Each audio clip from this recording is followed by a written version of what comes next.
نبی کریم صلی اللہ علیہ وسلم نے اپنے مرض وفات میں فرمایا کہ یہود اور نصارہ پر اللہ کی لعنت ہو کہ انہوں نے اپنے انبیاء کی قبروں کو مساجد بنا لیا۔ حضرت عائشہ رضی اللہ عنہا نے کہا کہ اگر ایسا ڈر نہ ہوتا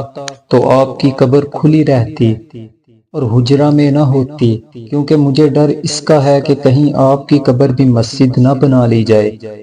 ایک روایت میں اللہ کے رسول صلی اللہ علیہ وسلم نے فرمایا، اللہ نے چور پر لعنت بھیجی کہ ایک انڈا چراتا ہے اور اس کا ہاتھ کاٹ لیا جاتا ہے، ایک رسی چراتا ہے اس کا ہاتھ کاٹ لیا جاتا ہے۔ ایک روایت میں رسول اللہ صلی اللہ علیہ وسلم نے ان مردوں پر لعنت بھیجی جو عورتوں جیسا چال چلن اختیار کریں، اور ان عورتوں پر لعنت بھیجی جو مردوں جیسا چال چلن اختیار کریں۔